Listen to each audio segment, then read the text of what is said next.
Hello बच्चों, welcome back to my channel. आज हम आप लोगों को बताने वाले हैं 2024 का जो पेपर अगले साल हुआ था।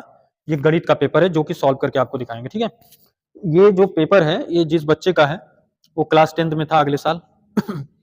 उसका जो परसेंटेज था वो आया था 84 पॉइंट समथिंग कुछ था। ठीक है, इतना परसेंट आया था क्लास 10th में। और एक बच्ची का भी आया था, उसका 94 पॉइंट समथिंग कुछ था।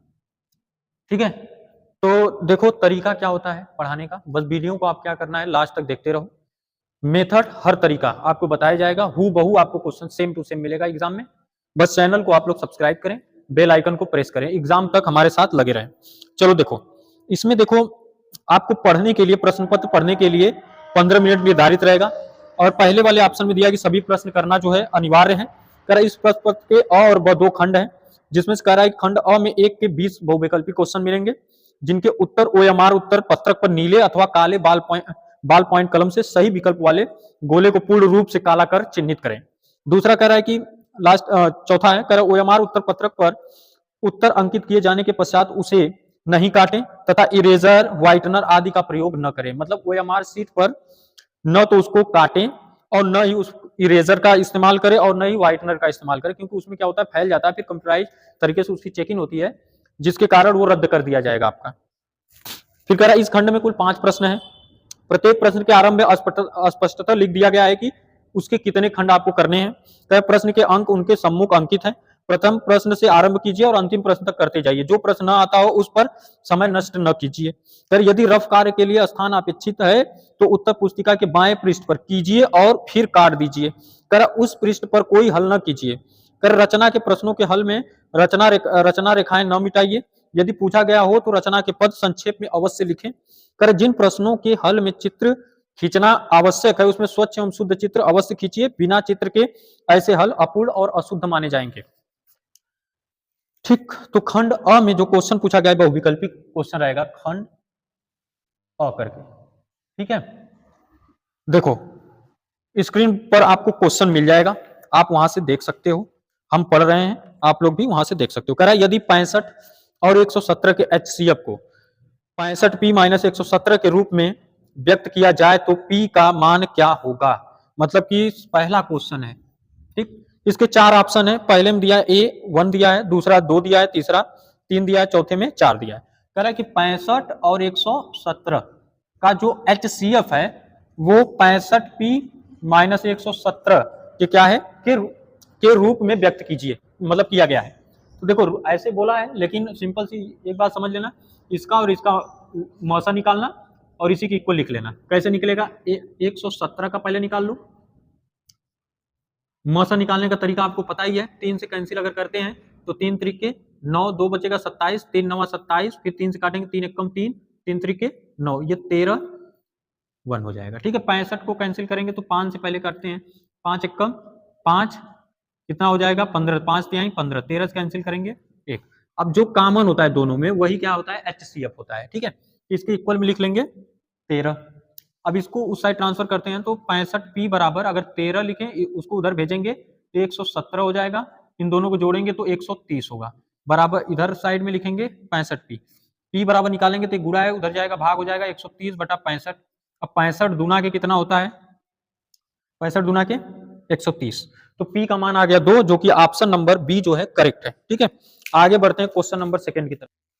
क्वेश्चन सेकंड में बोल रहा है कि देखो दिया है कि 2 tan 45 अंश अपान में है बटा में 1 प्लस tan स्क्वायर 45 अंश का मान होगा। ऑप्शन ए जो दिया है -1, 0, 1 और 2।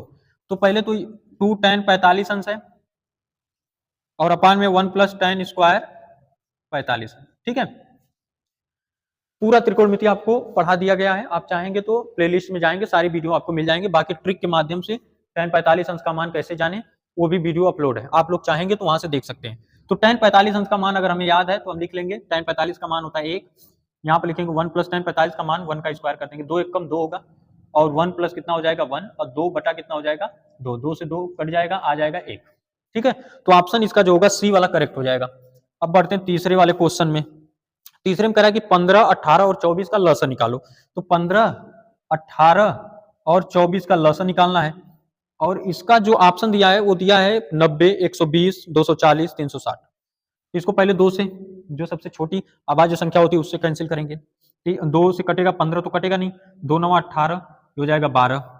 इन 2 से काटेंगे 15, 9 6, 2 से काटेंगे 15, 9 और 3, अभी कटेगा नहीं तो 3 से 3 बचे 15, 3 3 के 9, 3 1 3, 3 से काटेंगे 1 1 और फिर 5 से, ठीक है।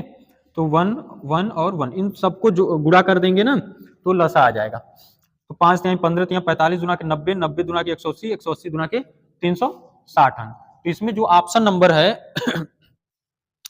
360, जो तीसरे का डी ऑप्शन है वो करेक्ट है। उसके बाद चौथा क्वेश्चन बोला है, चौथे क्वेश्चन में कि 148 बटा 185 का सरलतम रूप, सरलतम का मतलब सबसे छोटा भिन्न क्या होगा, 148 बटा 185, ठीक है। इसमें पहले वाले में दिया है 4 बटा के 5, 5 बटा के 7, 5 बटा के 4, 7 बटा के 5। काट कर देखते हैं कितना से काटेंगे, अगर दिक्कत होती है काटने में तो 148 का अभाज्य गुणनफल निकालो। 2 से काटेंगे 2 साते 14, 2 चौके 8, फिर 2 से काटेंगे 2 तिहाई 6 और कितना 2 साते 14, 2 तिहाई 6, 1 बचेगा 14, 2 साते 14, ये आया 2 गुणे 2 गुणे 37, ठीक है। बटे इसका निकालेंगे जब तो 185 का निकालेंगे तो कितना आएगा, 2 से कैंसिल होगा नहीं, ये 3 से तो इसको कैंसिल करते हैं 5 से, 5 तिहाई 15, 3 बचेगा 35, 5 साते 35, मतलब 5 गुणे कितना हो जाएगा 37, 37 से 37 कट जाएगा, 2 दुना के 4 बटा के 5। ये ऑप्शन नंबर पहला जो चौथे का पहला ये करेक्ट हो जाएगा। फिर आगे बढ़ते हैं। आगे पांचवा क्वेश्चन बोला है कि p के किस मान के लिए समीकरण 3x माइनस वाई प्लस 8 बराबर 0, 6x माइनस पी वाई बराबर 16 संपाती रेखाएं निरूपित करती हैं। ऑप्शन दिया है -2, 2, 1/2 और डी वाले में दिया -1/2, ठीक है। तो दो समीकरण है, 3x माइनस वाई प्लस 8 बराबर 0, दूसरा दिया है 6x माइनस पी वाई बराबर क्या है 16 दिया है, ठीक है। तो इसको एक तरफ करते हैं तो 6x minus P Y minus कितना होगा 16 बराबर 0। संपाती के कंडीशन पे ये फार्मूला होता है a1/a2 बराबर b1/b2 बराबर c1/c2। तो इसको हटा देते हैं तब और समझ में आएगा। इसके बटे में ये लिखेंगे, इसके बटे में ये लिखेंगे, इसके बटे में ये, यक्स वाले वाई वाले को नहीं लिखते हैं तो 3 हो जाएगा, बटा में कितना है नंबर वाले को लिख लेते हैं। तो इसमें कोई नंबर नहीं है तो 1 मान लेंगे, -1 चिन्ह के साथ रखेंगे तो माइनस पी हो जाएगा बराबर 8 बटा के -16, ठीक है। तो यहां से अगर हम निकालें तो इससे तो ये कैंसिल हो जाएगा, ये 3 दुना कितना हो जाएगा 6 और p का मान आ जाएगा 2, ठीक है। और -1 माइनस, ठीक है। और यहां से अगर देखेंगे तो 1 कितना आएगा p बराबर 8 दुना के 16, ठीक है। ये आएगा 1 बटा के 2, p बराबर -2 आएगा, ठीक है। यहाँ पे तो यहाँ से हम पहला वाला ही मानकर चलेंगे, जो ऑप्शन नंबर बी यहाँ पर है वो करेक्ट है। दोनों में से कोई एक आप लगा सकते हो टिक, ठीक है, दोनों सही है। आगे बढ़ते हैं। क्वेश्चन दिया है कि यदि 3x प्लस 2py और 2x प्लस 5y प्लस 1 बराबर 0 द्वारा निरूपित रेखाएं परस्पर समांतर हैं तो p का मान क्या होगा 15/4 -4/5 3/5 और 5/3, ठीक है। तो समांतर के कंडीशन पर बस 2 क्या होता है बराबर होता है, 3x प्लस 2py बराबर 2 है, दूसरा वाला दिया है 2x प्लस 5y प्लस में 1 बराबर 0। तो p का मान निकालना है तो इसको लिखोगे 3x प्लस 2py माइनस 2 बराबर 0, हो जाएगा 2x प्लस 5y प्लस में 1 बराबर 0। उसी तरह निकालेंगे तो ये आएगा 3 बटा के 2, मतलब इसके बटे में इसको, इसके बटे में इसको, बराबर के क्या हो जाएगा 2p बटा के कितना हो जाएगा 5, ठीक है। तो यहां से इसमें गुणा करेंगे, इसका गुणा इसमें कर देंगे तो 5 तिहाई 15 और 2 दुना के 4, p का मान 15 बटे कितना हो जाएगा 4, जो कि ऑप्शन नंबर ए जो है वो करेक्ट है। आगे बढ़ते हैं 7वां क्वेश्चन में। 7वें वाले क्वेश्चन बोला है कि यदि 15 cot थीटा बराबर 8 तो साइन थीटा का मान होगा। ऑप्शन है 17/15, 15/8, 8/17, 15/17। तो यहां दिया है 15 cot थीटा बराबर 8 तो साइन थीटा मान, तो देखो काट थीटा बराबर अगर हम निकालें तो बराबर हो जाएगा 8/15। आप लोग पढ़े होंगे लाल बटे कक्का, लाल बटे कक्का में काट वाला कौन सा होता है? ये tan का होता है, इसी का उल्टा काट होता है, तो a बटा के हम लिख देंगे यल, मतलब कि आधार बटा के लंब। तो फिगर बना ले, अगर यहाँ पर थीटा मानेंगे तो आधार कितना है 8, लंब कितना है 15। कर्ल निकालने के लिए फार्मूला होता है कर्ल का स्क्वायर बराबर लंब का स्क्वायर प्लस आधार का स्क्वायर, ठीक है।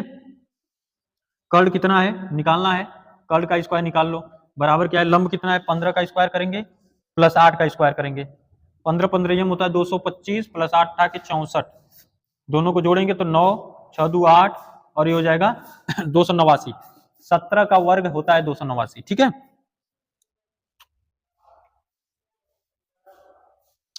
तो 17 का वर्ग एक बार देख लेते हैं, 7 सते 49, 7 एकम 7 दुना के 14 और 4 18 हासिल 1 1 एकम 1 और 1 हासिल 2 289, ठीक है। ये आ जाएगा 17। अब साइन थीटा का मान क्या होगा यहाँ से, तो साइन थीटा पहला वाला लिखा जाता है लंब बटा कर्ण, तो लंब कितना है 15 और कर्ण कितना है 17, 15 बटा 17 जो भी है वही करेक्ट है, ऑप्शन नंबर डी यहाँ पर करेक्ट है। 8वां क्वेश्चन में बोला है यदि ABC XYZ दो समरूप त्रिभुज हैं, करेक्ट तथा कोण A बराबर 75 और कोण Y बराबर 57 हो तो कोण C का मान, एक चीज याद रखना, अगर मान लो कोई भी त्रिभुज हो, जैसे मान लो कोई त्रिभुज है ABC ले लेते हैं ABC, दूसरा PQR ले लेते हैं, हम मान लेते हैं या जो दिया वही ले लेते हैं XYZ, कह रहा है कि समरूप है। समरूप का मतलब ये होता है कि उसकी भुजाओं का अनुपात बराबर होगा और उसके कोण भी क्या होंगे बराबर होंगे। इसमें से बोल रहा है कि ये कोण क्या है 75 अंश है और दूसरे में बोल रहा है Y वाला जो है वो क्या है 57 है। देखो समरूप का मतलब होता है अगर ये 75 है तो ये भी क्या होगा 75 होगा, ये 57 तो ये भी क्या होगा 57 होगा, ठीक है। अब त्रिभुज के अंतः कोणों का योगफल 180 अंश होता है, तो अब इसको और इसको कोण C बराबर निकालें तो इन दोनों को 180 में से घटा देते हैं, इन दोनों को जोड़कर, तो 7 5 12 को 2, 7 5 12 1 13 और ये हो जाएगा 48, ठीक है। तो ऑप्शन नंबर जो है बी वाला करेक्ट है। आगे बढ़ते हैं, कह रहा है कि 9 तो मूल बिंदु जो है वो 0 कामा क्या होता है 0, तो क्या बोला है मूल बिंदु से दूरी ज्ञात कीजिए, तो पहले 0 कामा 0 लिख लेते हैं और -3 कामा 4 लिखते हैं, चाहे जिसको पहले लिख सकते हो यहाँ पे, ठीक। चारों का ऑप्शन क्या दिया है 5 है, दूसरे में 6 है, अंडर रूट में 49 है और डी 1 है, तो यहां से हो जाएगा बीच की दूरी निकालने के लिए फार्मूला होता है डी बराबर x2 - x1 का होल स्क्वायर, इसको लिख सकते हैं x1 - x2 भी, y2 - y1 का होल स्क्वायर, x2 का मान कितना है -3 - x1 का मान 0 का होल स्क्वायर, y2 का मान कितना है 4 -y1 0, ठीक है। इसका वर्क करेंगे 3 त्रिक के क्या होगा, जैसे आप 0 ऐड करोगे तो -3 आएगा, तो -3 त्रिक के क्या हो जाएगा 9 और 4 चौके 16, 9 और 16 कितना हो जाएगा 25, और अंडर रूट में 25 का मान होता है 5, ठीक है। ऑप्शन नंबर ए जो है वो करेक्ट है क्वेश्चन नंबर 9 का। कह रहा है कि बिंदुओं -2 6 और -2 10 को मिलाने वाले रेखाखंड के मध्य बिंदु के निर्देशांक। देखो जब मध्य बिंदु का पूछता है बीच वाला एकदम पूछता है, जैसे ये कि कितना दिया 10वां क्वेश्चन में -2 6, ये बहुत आसान होता है, -2 10, कुछ नहीं करना है, ये x1 + x2/2 होता है फार्मूला, और y1 + y2/2 होता है, ठीक है। मतलब कि इसको x वाले को जोड़ देंगे y वाले को, -2 बटा 2 और 6 + 10 बटा 2, ये हो जाएगा -4 बटा 2 और 16 बटा 2, 2 8 16, 2 दूना के 4, ये हो जाएगा -2 और 8, -2 और 8 ये करेक्ट ऑप्शन होगा, और ऑप्शन नंबर जो है 10वें का पहला हो जाएगा, ठीक है। दैट्स ऑल, 10 क्वेश्चन आज के लिए बताते हैं, आगे से फिर 11वां से 20वां बताएंगे, फिर शॉर्ट और लॉन्ग दोनों क्वेश्चन आपको करा दिया जाएगा। चैनल को आप लोग जरूर सब्सक्राइब करें, बेल आइकन को प्रेस करें